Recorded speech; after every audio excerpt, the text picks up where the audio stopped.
Hermanos, hoy realmente para mí es un día especial donde lo celebro juntamente con ustedes, porque hoy estamos ya prácticamente en el último domingo de la enseñanza de la Epístola a los Romanos.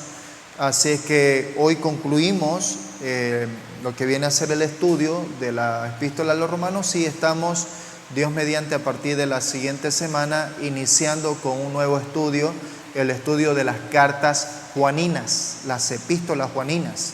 Bien, primera, segunda y tercera de Juan van a ser nuestras cartas de estudio. Así que estemos, hermanos, allí animados en cada día, hermanos, ir aprendiendo. No dejemos nuestras lecturas bíblicas, es de suma importancia cada día en nuestros hogares, con nuestros hijos, con la familia. Todos necesitamos tomar un tiempo para leer la palabra. Y nosotros como sacerdotes de nuestros hogares tenemos esa responsabilidad, los papás, de agarrar y de enseñar de la palabra tal cual como la Biblia nos dice, de una forma clara y llana gramaticalmente.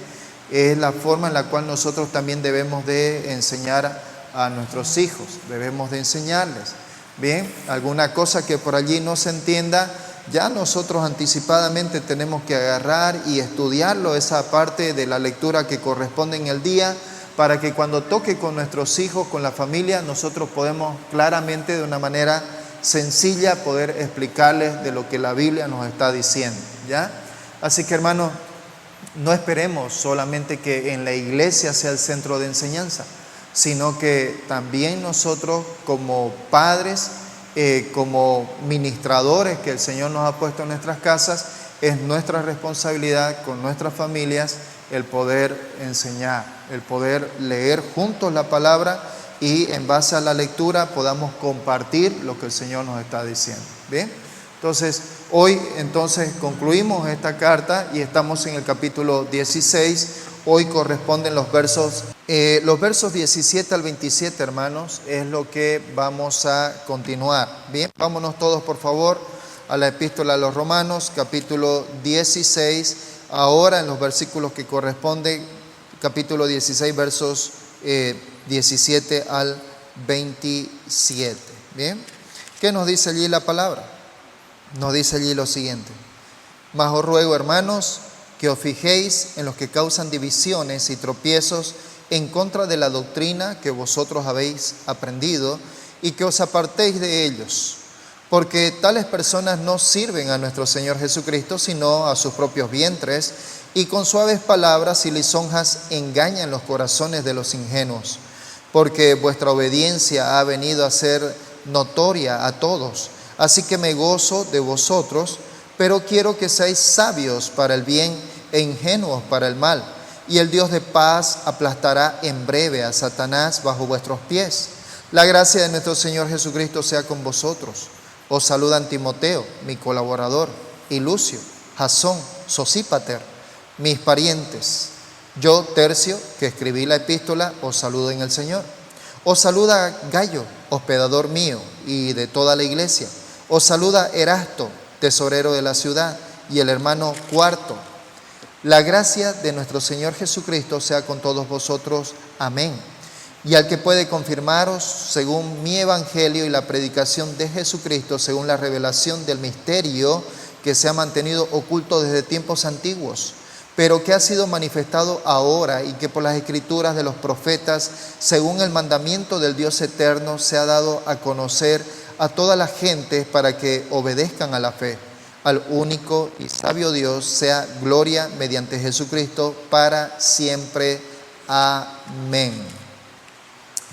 Entonces, de acuerdo a lo que nosotros hemos venido leyendo, y la semana pasada fue un momento muy especial, porque estuvimos hablando acerca de la manera en la cual Pablo se expresó con tanto amor y afecto, reconociendo el trabajo de los hermanos en Cristo, el trabajo de cada uno de ellos, a quienes Pablo se dirigió enviando saludos. Seguramente la lista podría ser evidentemente mucho más larga, pero nuestro Señor hizo de que Pablo escribiera los nombres de estas personas Y lo lindo de esto es que cuando Pablo está escribiendo los nombres de saludo allá a estas personas quienes están en la iglesia en España, en Roma, él está teniendo en mente cada experiencia que ha tenido con cada uno de ellos. Y con quienes no ha tenido una experiencia personal, Pablo ha oído de ellos, Pablo se ha enterado de ellos y toma también en cuenta esa obra, toma en cuenta el crecimiento espiritual, la madurez de esos hermanos con quienes él les tiene tanto aprecio. Así que el apóstol Pablo envía saludos y exhorta evidentemente a la iglesia a tener una comunión fraternal entre ellos. Termina el verso 16 diciendo: hermanos, salúdense con amor fraternal, con ósculo santo. La palabra ósculo es un beso, la manera en la cual Pablo dice de que los hermanos debían de tener ese amor, esa coinonía, esa comunión entre ellos, ese afecto entrañable. Tenían que tener esa unidad en el Señor. Tenían que agarrar y valorar lo que cada hermano estaba haciendo en la obra del Señor, ¿no? Todo ello era importante y es un privilegio justamente tener comunión y tener ese cuidado cristiano entre nosotros. Así que Pablo toma aquí la importancia de valorar a los creyentes en la iglesia. Y hermanos, qué lindo es poder justamente tener esa coinonía entre nosotros. Realmente para mí de manera personal me fue muy grato en esta fecha, en este mes de febrero pasado, que cuando dijimos, hermanos, vamos a hacer esta actividad de la minga, ¿no? Y dijimos 2 de la tarde en punto, hermanos, ¿no? Yo todavía 2 de la tarde recién me estaba empezando a poner yo mis harapos, ¿no? Para empezar el trabajo, pero a las 2 de la tarde ya aquí ya yo tenía unos hermanos listingos, ¿no? Que cuando yo agarré y me fui a la iglesia y ya estuve casi por llegar a la puerta, ya estos hermanos estaban entrando con una rapidez y me decían: pastor, ¿qué fue? Se atrasó, me dijeron, pastor, ¿no? Se atrasó. Así es que allí estaban, ¿no? Nuestro hermano Javier, nuestra hermana Juanita, allí con ese buen ánimo.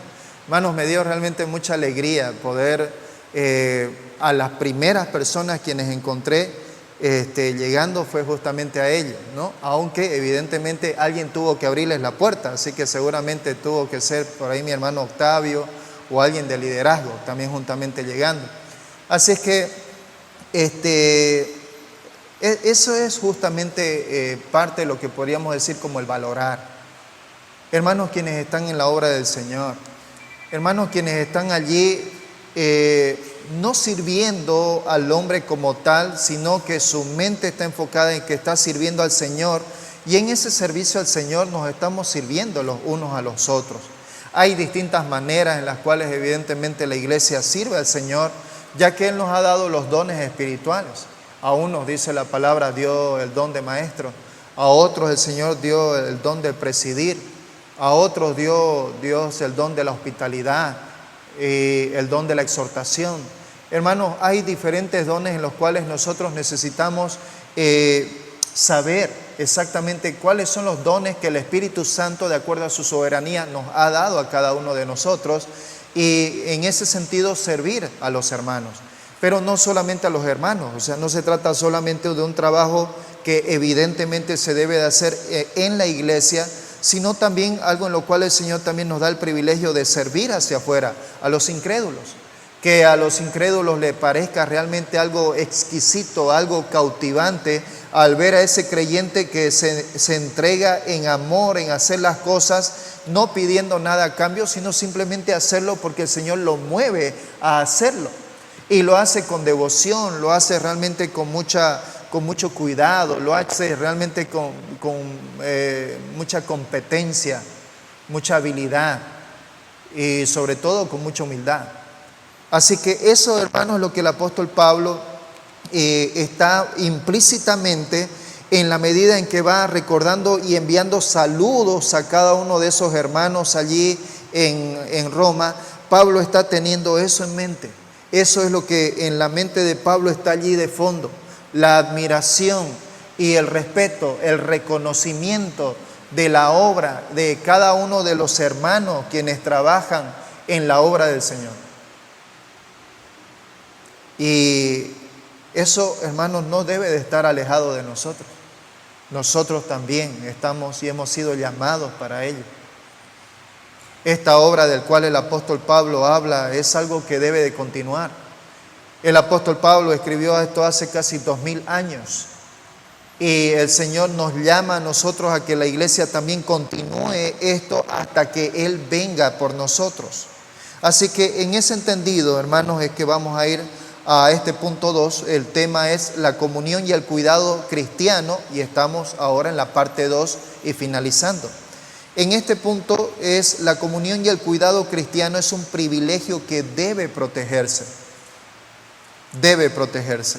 Y en este entendido vamos a ver en los versos 17 y 18 lo que Pablo les escribe allí a los hermanos de Roma. Versos 17 y 18 dice: mas hermanos, ruego que se fijen en los que causan divisiones y tropiezos en contra de la doctrina que vosotros habéis aprendido, y que os apartéis de ellos, porque tales personas no sirven a nuestro Señor Jesucristo, sino a sus propios vientres, y con suaves palabras y lisonjas engañan los corazones de los ingenuos.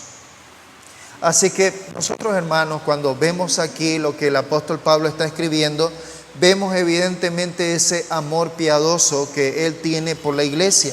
Ese amor que se ve allí en 1 Corintios capítulo 13, verso 6, cuando el mismo apóstol escribe a la iglesia en Corinto, donde le dice que el amor no se goza de la injusticia, sino que el amor se goza de la verdad, se goza de todo lo bueno, de todo lo amable, todo lo perfecto.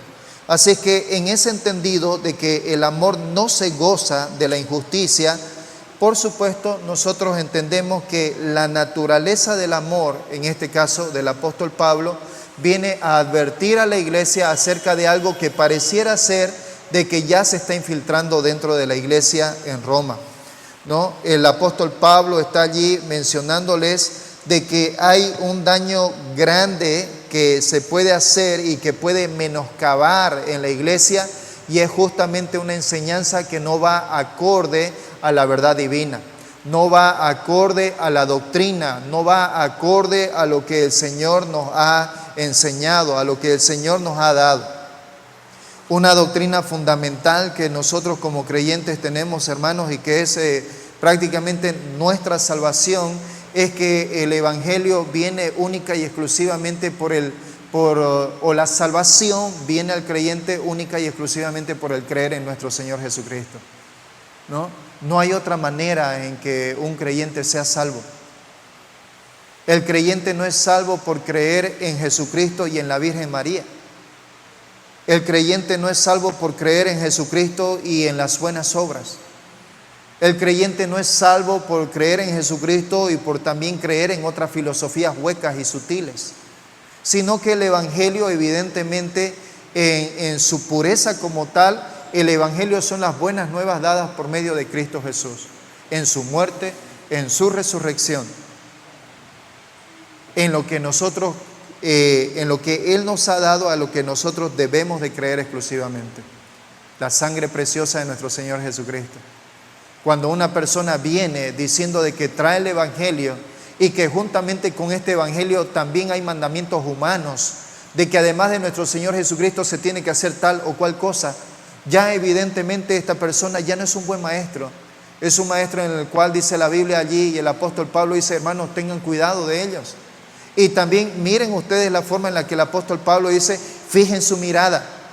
Es decir, enfóquense en esa persona.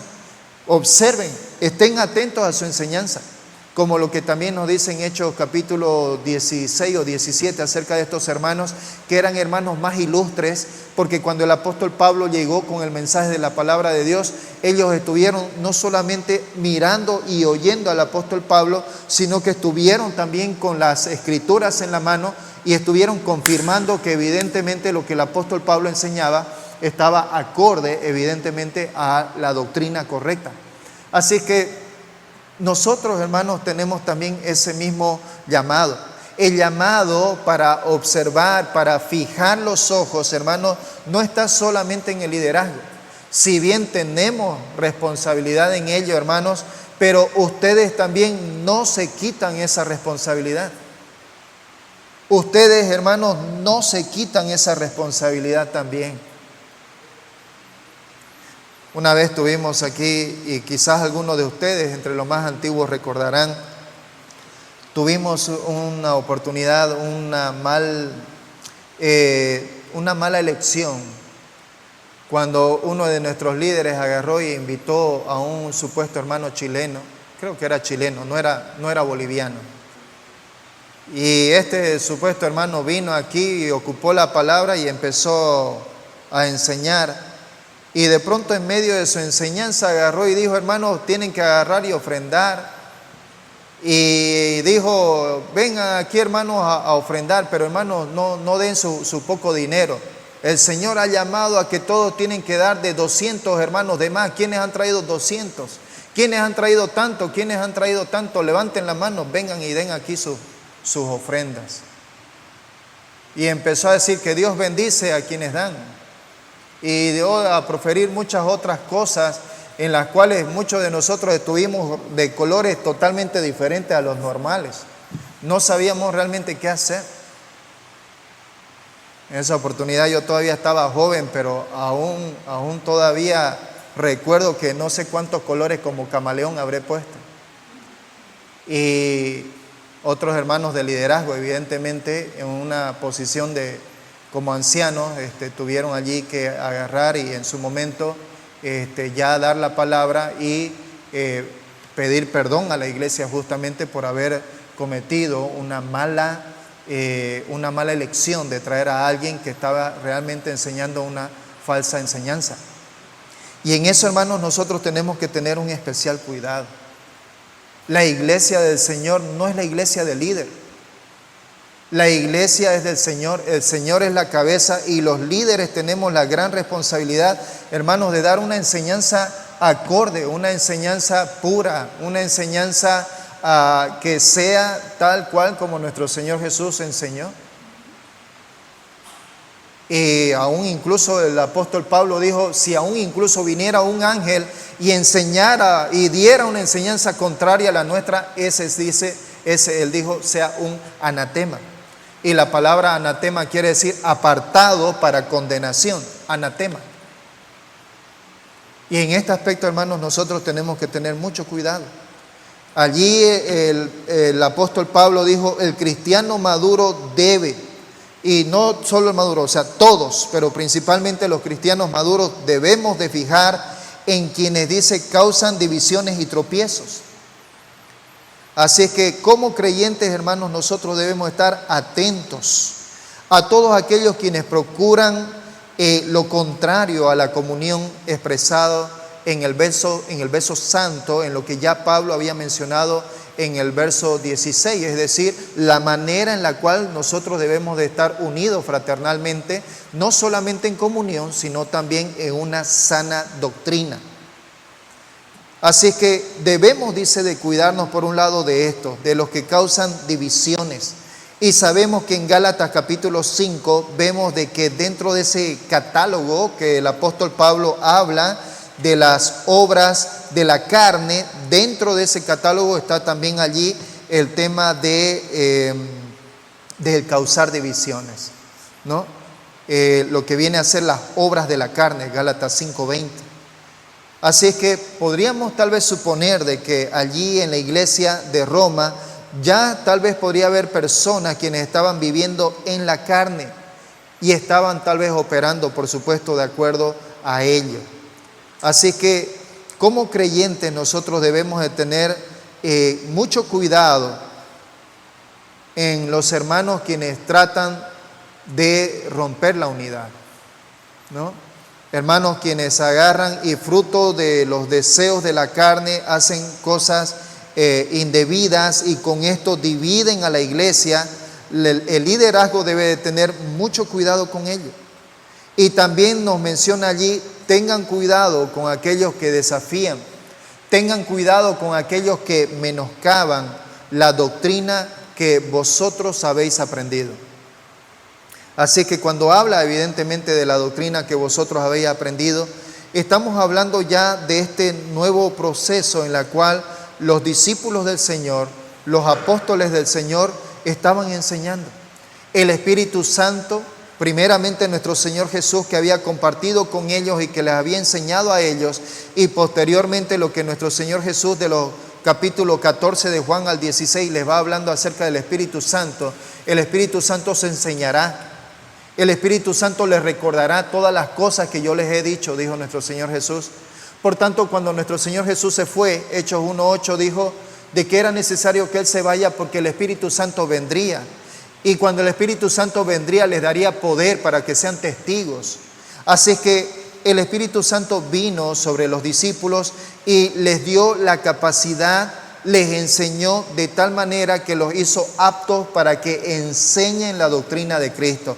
A eso es lo que se está refiriendo el apóstol Pablo, cuando le dice allí a la iglesia, le dice: hermanos, tengan cuidado con estos que desafían y menoscaban la doctrina que ustedes han aprendido. Una doctrina que ya viene, que fue todo el Antiguo Testamento para nosotros, que fue como una sombra de aquello que habría de venir, que vino a ser para nosotros lo que hoy conocemos como el Nuevo Testamento, el Evangelio de nuestro Señor Jesucristo. Así es que los ojos, amados hermanos de la iglesia, deben estar sobre la persona quien viene aquí y enseña. Así es que en este sentido, queridos hermanos, nosotros debemos de tener cuidado de aquellos que enseñan herejía bajo un disfraz de cristianismo, ¿no? No llegar a ellos a un punto de un debate ni a un diálogo, sino la palabra de Dios nos dice que debemos apartarnos de ellos. Fijen sus ojos, dice, sobre ellos y apártense, que no contaminen. Hoy en día, hermanos, hay tanta enseñanza definitivamente nada cristocéntrica, enseñanza que no tiene ninguna relación con el Evangelio y que más al contrario viene a tener una relación con el falso Evangelio. Aquí solamente, si podríamos llamar que hay religiones, solamente hay dos religiones en el mundo. Así lo podríamos simplemente resumir. Dos religiones en el mundo. Una religión que enseña de que la salvación viene por obra, cualquiera ésta sea. Y la otra es la cual enseña de que solamente la salvación viene por medio de nuestro Señor Jesucristo. Entonces, hermanos, el apóstol Pablo aquí nos dice: tengan cuidado de ellos, fijen sus ojos sobre ellos y apártense. Apártense de estos quienes causan divisiones, y aún también apártense mucho más de aquellos quienes son herejes. Vienen una bonita voz, una bonita enseñanza, no es bonita enseñanza, sino una enseñanza muy sutil, y allí en esa enseñanza sutil están diciendo herejías, y debemos de tener cuidado con ello. En estos días hablábamos con una joven que en su momento había asistido, se había congregado, de pequeña se había congregado en una iglesia cristiana. Por un tiempo se apartó y quizás durante su adolescencia estuvo otro tiempo adicional volviendo a otra iglesia cristiana y luego se volvió a apartar. Ahora ya ella casi adulta. Y le digo: ¿qué usted opina acerca de la salvación? ¿Cómo es que una persona puede ser salva? Y ella no sabe cómo responderme. Me dice: no sé, tal vez en la manera como nos comportemos, si nos comportamos bien, si asistimos a la iglesia. Y ahí la pregunta del millón, ¿no? Si usted muriera hoy y se presentara delante de Dios y Dios le dijera: ¿por qué debo dejarte entrar en mi reino? ¿Qué le respondería? Un momento se volvió un poquito tenso, no supo qué responder. No sé, me dijo. Entonces eso me dio la oportunidad para hablarle del Evangelio. Pero casi a su término ella me dice: sí, es verdad. Es que al final, me dice, todas las religiones al final y al cabo llegan a Dios. La religión católica, los evangélicos, los budistas. Y yo le quedo mirando y le digo, usted está equivocada, porque no todas las religiones llevan a Dios. Y le empecé a demostrar la religión católica, los budistas, los musulmanes, y le dije, ninguno de ellos tiene el mismo Dios. Hay un solo Dios, dice la Biblia, uno solo, el creador de todo lo que vemos y lo que no vemos. Pero los demás son solo dioses falsos.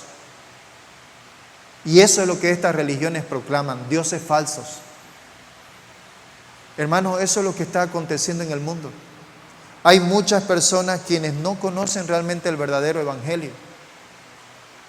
Y en este aspecto nosotros, hermanos, tenemos una gran responsabilidad con ellos. Nuestra responsabilidad como creyentes es anunciar el evangelio tal cual. Una de las maneras que me encanta del apóstol Pablo en 1 Corintios capítulo 2, si no me equivoco, es cuando el apóstol Pablo agarra y se dirige en su carta a los Corintios y le dice, hermanos, cuando yo fui a ustedes, hermanos, solamente una cosa me propuse, solo una. Y esa cosa que me propuse, hermanos, fue hablarles de Cristo y hablarles de Cristo resucitado, solamente de Él. No tuvo el apóstol Pablo ninguna otra necesidad que enseñar, sino solamente acerca de nuestro Señor Jesús. Cuando nosotros agarramos y ponemos a nuestro Señor Jesús y luego también le decimos que las buenas obras son parte de la salvación, nos estamos equivocando. Y posiblemente en nuestro evangelio personal, entonces si decimos eso, entonces aún todavía en el centro de nuestra vida probablemente nosotros mismos no seamos salvos. Mateo capítulo 7, verso 15 y 16, dice allí el apóstol Pablo, dice nuestro Señor Jesús, Mateo capítulo 7, verso 15 y 16, dice, guardaos de los falsos profetas, que vienen a vosotros con vestidos de ovejas, pero por dentro son lobos rapaces, por sus frutos los conoceréis. Hoy en día estamos con algo en lo cual se está haciendo, es algo ya prácticamente a nivel mundial, no reciente, ya de mucho tiempo, el ecumenismo. El ecumenismo dice, todos somos hermanos, porque todos al final profesamos al mismo Dios. Y allí están los católicos. Y hay cantantes supuestamente cristianos que están yendo dentro de esas reuniones ecuménicas, dentro de esos eventos ecuménicos, y están cantando allá y están dando gloria a Dios, entre comillas, allí. El ecumenismo no es sino una forma en la cual Satanás está obrando, en la cual va a ser la iglesia apóstata cuando el Señor venga y lleve a su iglesia. Esa es la mujer borracha que está encima, ¿no? Babilonia la Grande. Hermanos, debemos de tener cuidado. ¿Cuál es realmente el fundamento de nuestra fe? ¿Somos verdaderamente salvos? Cualquiera que creyere que además de nuestro Señor Jesucristo necesitamos de algo más, hermanos, estamos aún todavía perdidos, estamos todavía condenados. Casi en este fin de semana estuve en un discipulado que cada vez me va encantando con unos muchachos. Y estamos llevando el discipulado. Me gusta porque la actitud que ellos ponen, están ahí atentos y escuchando. En algún momento los hermanos empiezan a decir, somos salvos por la fe, ¿no? Sí, y a Dios no le importan nuestras obras, no importa lo que hagamos. Y ahí levanté también las orejas y les dije, nuestra vida de un creyente se puede dividir en dos. Nuestra vida antes de conocer a Cristo, que hemos vivido haciendo cosas que por naturaleza a Dios no le agradaba, fornicación, adulterio, lascivias y muchas cosas más que hemos hecho en nuestra vida perdida.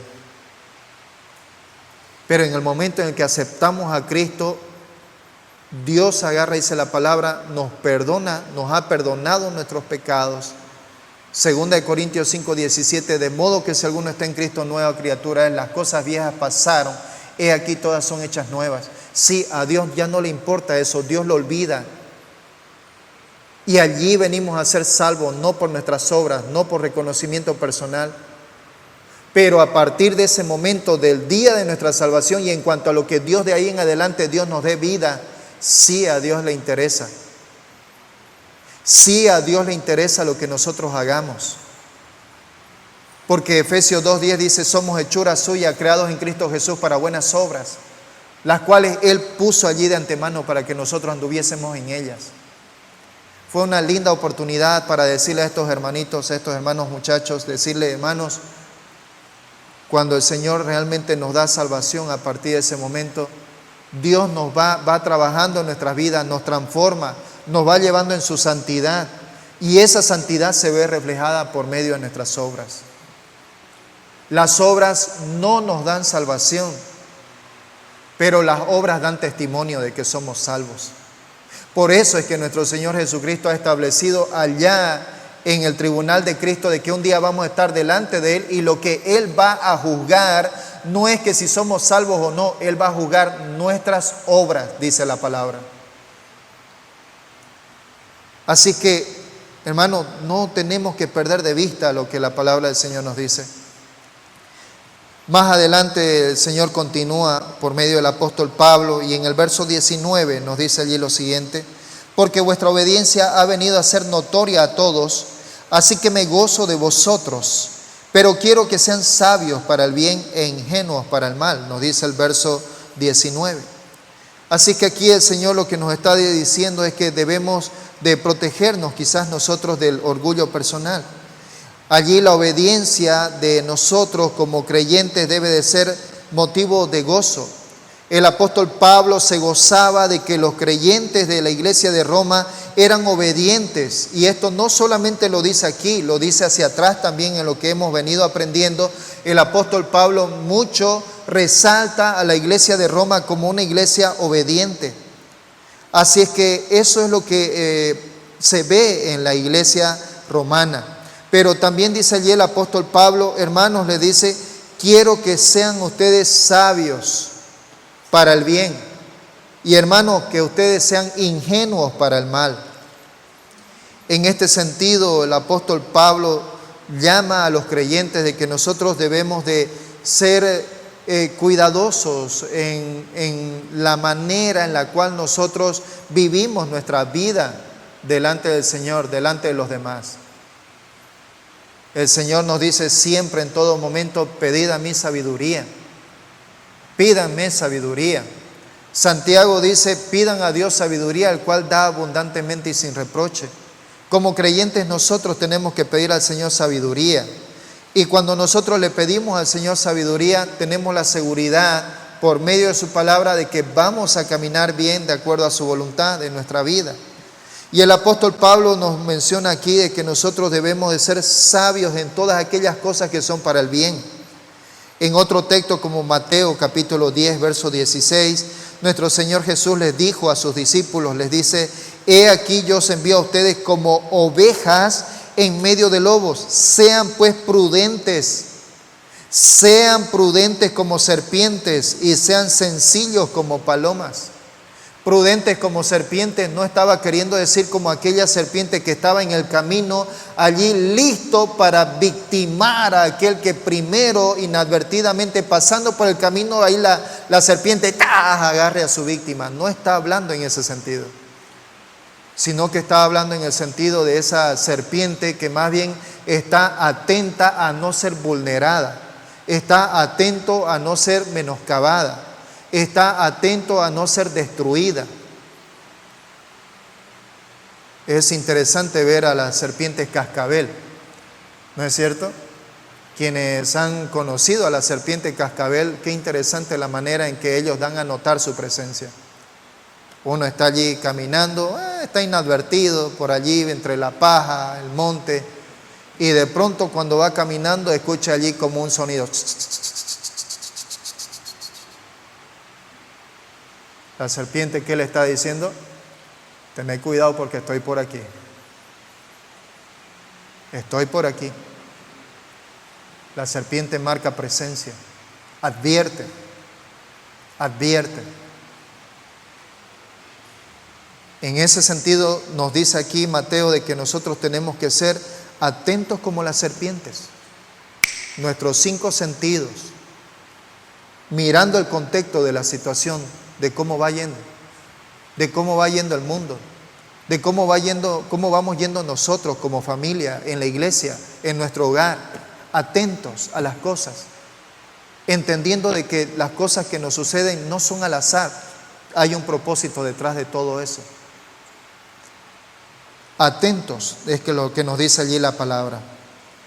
Así es que como creyentes nosotros no estamos libres por completo de las seducciones del pecado hasta que nuestro Señor Jesucristo venga por nosotros. Por eso es la razón, es necesario que nosotros los creyentes cumplamos con constancia lo que nos dice allí Romanos 12:9. Aborrezcan lo malo y sigan lo bueno.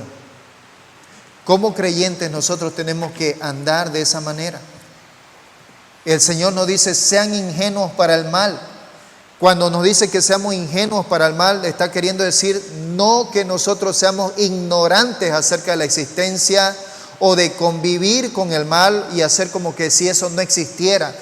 Pablo no está hablando de eso, sino de que lo que Pablo está hablando es que como creyentes nosotros debemos de aborrecer el mal, de que no tengamos nosotros ninguna relación con ello. ¿Y cómo es que nosotros vamos a aborrecer el mal cuando nosotros conocemos el bien?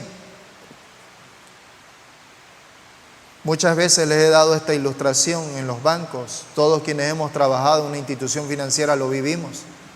Nos ponen allí los billetes originales en todas las cantidades, 200, 50, 100, 20, y hay que contar esos billetes, están puestos allí, hay que contarlos, vienen en fajos. Y la persona quien trabaja en el banco se va relacionando con el billete original, lo va conociendo, y mientras lo va palpando la textura y ve los colores y ve el tema de que la marca de agua y ve la de seguridad y todo ello se va familiarizando. De tal manera que cuando agarra y ya en el trabajo mismo está agarrando los billetes, ¡pum! Billete falso. Solamente con el hecho nada más de sentir con los dedos la textura del billete. Y a eso es lo que el apóstol Pablo nos está diciendo. No es que para que nosotros podamos evitar o contrarrestar el mal, es que yo tenga que agarrar y decir, bueno, es que yo necesito ver el armamento del enemigo e irme a la fiesta, irme y ver películas que no debo mirar, escuchar canciones que no debo escuchar, porque estoy conociendo al enemigo. Pablo no se está refiriendo a eso. El apóstol Pablo sabe, y de esta manera nos dice, hermanos, sean ingenuos para el mal. Y la manera para ser ingenuos con el mal es la manera en la cual nosotros tenemos mayor contacto con el bien. Y este mayor contacto con el bien es su palabra. Filipenses capítulo 4, verso 8 nos dice, hermanos, os ruego, piensen en qué, en todo lo digno, en todo lo amable, en todo lo que es justo, en todo lo verdadero, en todo lo que es buen nombre. Si hay alguna virtud, piensen en ello. El apóstol Pablo nos exhorta a nosotros a que debemos de pensar, pero ¿cómo podemos pensar en ello? Podemos pensar en ello cuando nosotros tenemos un contacto permanente con la palabra de Dios. Si no tenemos un contacto permanente con la palabra de Dios, si no la estamos estudiando y estamos allá mirando películas que no debemos mirar, estamos escuchando canciones que no debemos escuchar, estamos yendo a lugares en los cuales no debemos de estar, hermano, ¿cómo vamos a pensar en todo aquello que es digno, noble? No vamos a poder pensar. Nuestra mente va a estar allí llena de cosas totalmente malas y negativas. Muchas veces nos estamos preguntando nosotros y decimos, Señor, no estoy sintiendo tu presencia. Señor, me siento alejado de ti. Señor, no sé qué es lo que me pasa. Pero en realidad lo que estamos haciendo es que no estamos evaluando lo que estamos haciendo durante nuestro día a día. No estamos evaluando las horas en las cuales nosotros estamos dedicando mayor tiempo haciendo qué cosas que no le agrada a Dios. Me da tristeza cuando hermanos creyentes, principalmente jóvenes, están yendo a mirar películas terribles. Hoy en día están habiendo películas a las cuales denominamos películas de terror. Hermanos, el satanismo puro está allí, o sea, está a la vista, hermanos. Están haciendo conjuros, están haciendo rituales, están los símbolos satánicos y creemos que eso no nos va a afectar, hermanos. Nos va a afectar. Nos va a afectar.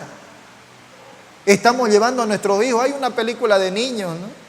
Lucas, o ahora Zootopia, o otra película de niños que está viendo ahora, hermano, es puro, hermano, del demonio. Zootopia hace una comparación horrible del Evangelio y de nuestro Señor Jesucristo. Ya les he mencionado esto antes. En la película Zootopia, que es una película para niños, la serpiente, que es una representación de Satanás, la serpiente es la buena. Dios, que es representado por un animal llamado Ebenezer, que es un nombre de Dios, es el malo. Es el que agarró y tomó un documento que podría ser llamado esto como la Biblia, y agarró y le quitó el nombre de la serpiente y le puso su nombre, como si él fuera, en este caso, el que hizo el doble, digamos, como el que puso su nombre a algo que no debía de poner. Y peor con Jesús. Ese lagartito Jesús que camina por el agua, que corre por el agua. Pusieron a Jesús allí con ese mismo nombre y que hace comer esos gusanos, donde ahí están comiendo y lo comen con un asco terrible. Es una representación del Evangelio. Y cuando terminan de comer, el conejo y el zorro, él agarra, terminan de comer eso y agarra y abre la cortina y se ríe a carcajadas, a menoscabo total contra ellos. Se lo comieron, miren, dice, se lo comieron. Y todo el mundo se ríe de lo que ellos comieron, los gusanos. Y cuando entró en problemas allí, a propósito, ese Jesús es dueño de un antro. Es dueño de un antro. De pronto llega la policía, el primero en escapar, Jesús, el lagarto, por el agua. Hermanos, es increíble el tema tan sutil, hermanos, en las películas, que aunque nosotros tal vez allí, sin entenderlo, podríamos reírnos a carcajadas de lo que estamos mirando, pero detrás de eso el mensaje es un mensaje grotesco en contra del Evangelio. Y estamos llevando a nuestros hijos a mirar esas películas. Tenemos que tener cuidado. ¿Qué más aquí nos dice la palabra? Como creyentes, entonces, hermanos, debemos de tener nosotros cuidado, siendo ingenuos para el mal y familiarizándonos con el bien. Eso es lo que debemos de hacer. Siguiendo el verso 20, voy a tratar de que ya no nos vamos más. Texto, verso 20 dice: y el Dios de paz aplastará en breve a Satanás bajo vuestros pies. La gracia de nuestro Señor Jesucristo sea con vosotros. El verso 20 nos habla de que como creyentes debemos de protegernos de los ataques de Satanás. ¿Y quién es Satanás? Todos lo sabemos, hermano. Satanás, nos dice la palabra, es el querubín protector que Dios hizo, Dios creó, ¿no? Dios hizo a Lucifer, ¿no es cierto? Dios hizo a Lucifer, creó a Lucifer, pero lastimosamente Lucifer pecó, el primer pecado universal. Pecó contra Dios en una actitud de rebeldía. Eso nos habla Ezequiel 28, 12 al 19. Satanás quiso o pretendió establecer un reino independiente y paralelo al reino de nuestro Dios. Quiso tener su trono en el mismo del trono de Dios, quiso establecer su trono Satanás paralelo al Altísimo, dice allí la palabra Isaías 14:13. Satanás consiguió por medio de la tentación apartar al hombre de la obediencia a Dios y lo hizo pecar. Y de allí Dios prometió, nos muestra eso en Génesis 3:15, Dios prometió que Él aplastaría la cabeza de Satanás. Allí vemos nosotros el protoevangelio. Le dijo, la descendencia de la mujer te dará un golpe certero en la cabeza. Así que allí tenemos, hermanos, en Génesis 3:15, la promesa de Dios para la redención del hombre. Y también, evidentemente, la derrota de Satanás. Así es que vemos aquí, hermanos, a Satanás, que aunque fue derrotado por nuestro Señor Jesucristo en la cruz, la palabra de Dios nos dice que aún todavía nuestro Señor no ha sujetado a Satanás. Satanás sigue todavía operando en el mundo. Satanás se sigue oponiendo al Señor en el mundo. Él está haciendo una obra paralela al Señor. Trata de destruir las obras que el Señor quiere hacer en la vida de las personas. Así es que, pero un día, y esto estamos hablando ahora de manera escatológica, un día nuestro Señor va a agarrar y se va a levantar. Cuando Satanás agarre y levante a todo el mundo contra nuestro Señor, Satanás va a venir y va a destruir todo ello.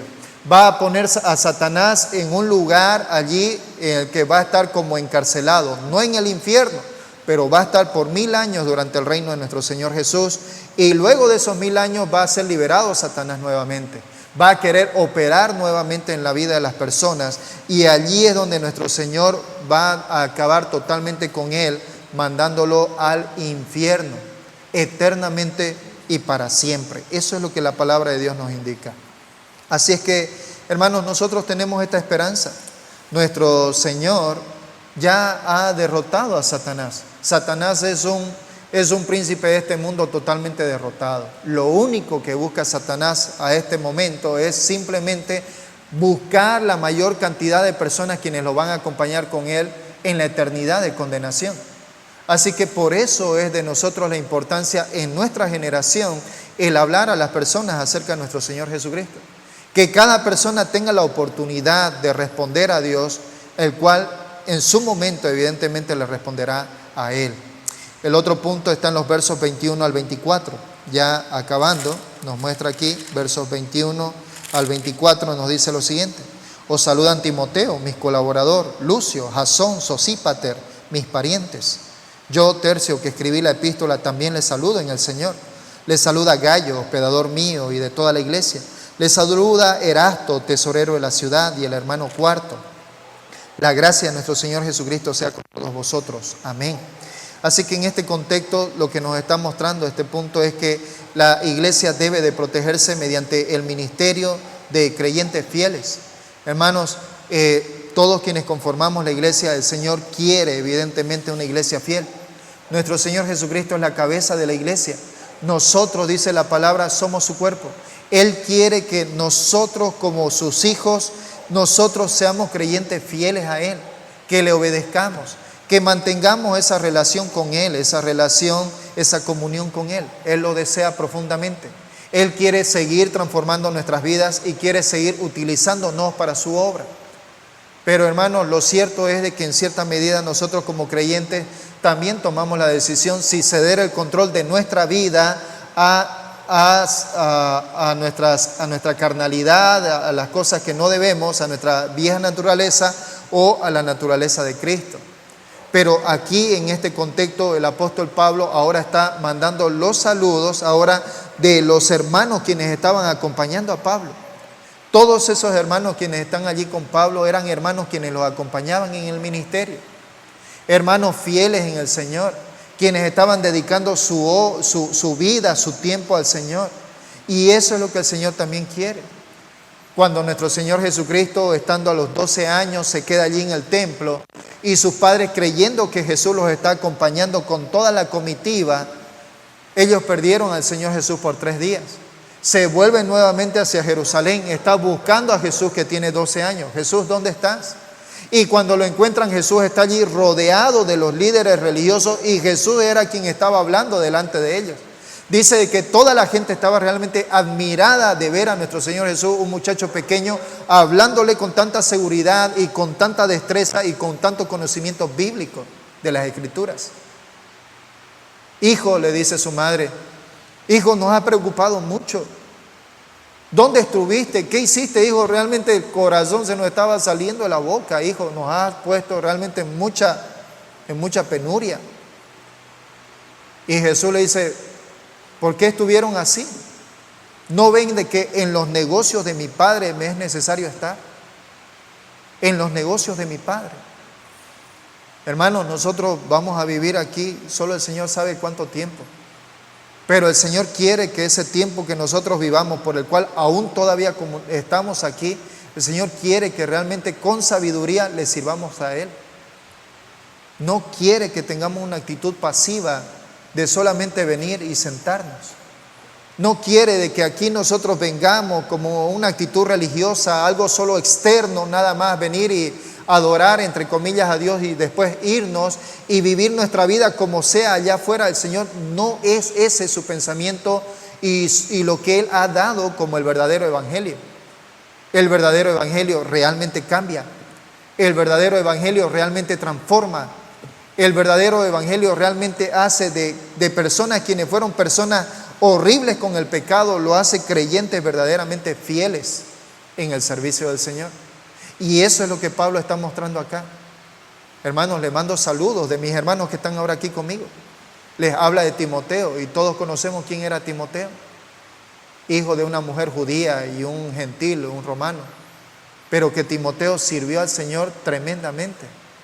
Le habla de Gayo, a quien también Juan le habla en la segunda epístola, le habla a Gayo también, o no, la tercera epístola. Hermanos, vemos aquí la manera en la cual Dios obró por medio de hombres fieles. Y el Señor quiere de nosotros también fidelidad, de toda la iglesia. Y por último, terminando aquí, el último punto 5 del verso 25 al 27. Y el que puede confirmarlos según mi evangelio y la predicación de Jesucristo, según la revelación del misterio que se ha mantenido oculto desde tiempos eternos, pero que ha sido manifestado ahora y que por las escrituras de los profetas, según el mandamiento del Dios eterno, se ha dado a conocer a todas las gentes para que obedezcan a la fe. Al único y sabio Dios sea la gloria mediante Jesucristo para siempre. Amén. Hermanos, esto cuando termina el apóstol Pablo diciendo esto, hermanos, es tremendo. Es tremendo. Imaginémonos, hermanos, esto viene a ser así como una serie así de cerros, de montañas. Y en este caso el profeta está puesto en una montaña, está arriba, y el profeta está mirando todas las demás montañas hacia adelante. Cada una de esas montañas viene a ser la manera en que Dios se reveló. Dios se reveló con Moisés en el antiguo pacto. Dios se reveló en el pacto abrámico, en el pacto palestino. Dios se reveló con todas aquellas cosas en las cuales el Señor mencionó en cada una de ellas. Y hermanos, en esa visión que los profetas tienen, ven cada uno de los sucesos en la forma en que Dios ha administrado el mundo. Pero en toda esa mirar hacia el horizonte, hermano, está escondido la iglesia. Ve todo, llega hasta allá, hasta donde nuestro Señor Jesús en su segunda venida. El profeta mira incluso hasta la segunda venida de nuestro Señor Jesucristo. Pero no mira la iglesia. El misterio que Dios puso y que se reveló en el tiempo del apóstol Pablo vino a ser el evangelio de nuestro Señor Jesús. Vino a ser el cumplimiento de la promesa del protoevangelio, de que allí sería dado el golpe certero en la cabeza de la serpiente. Vino a ser también en la promesa dada a Abraham en Génesis capítulo 12. Vete de tu tierra, vete de tu parentela, porque haré de ti una gran nación. En ti serán benditas todas las familias de la tierra. El misterio bíblico, hermanos, es la iglesia. Mateo capítulo 16, 18, cuando nuestro Señor Jesús dijo: yo haré sobre mí mismo haré mi iglesia. Y ninguno de los profetas pudieron ver eso. El misterio del Evangelio. Llevamos, hermanos, desde nuestro Señor Jesús hasta la fecha, 2000 años con el misterio del Evangelio de nuestro Señor Jesucristo, la iglesia.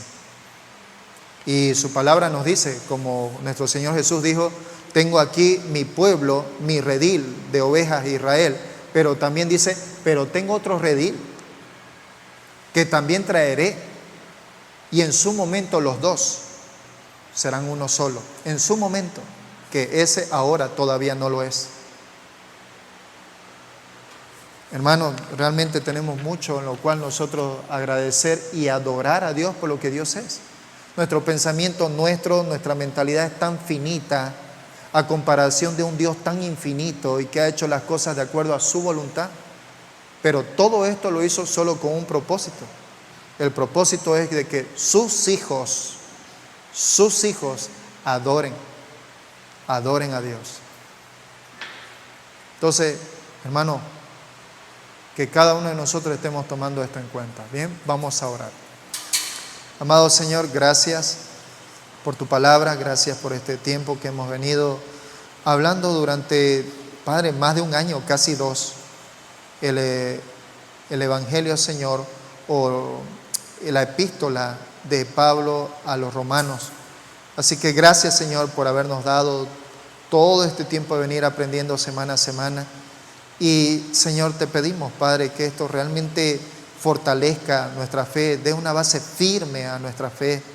Y aún lo que continúa, Señor, te pedimos realmente en esta iglesia, te pedimos que tu palabra, Señor, sea enseñada de una forma en la cual tú has establecido. Te encomendamos, Señor, que la doctrina en esta iglesia sea una doctrina bíblica, cristocéntrica, y que crezcamos todos, Señor. Todos tus hijos crezcamos espiritualmente y en cada una de las áreas de nuestra vida. Gracias, Padre, por ello. En el nombre de tu amado Hijo Jesús. Amén.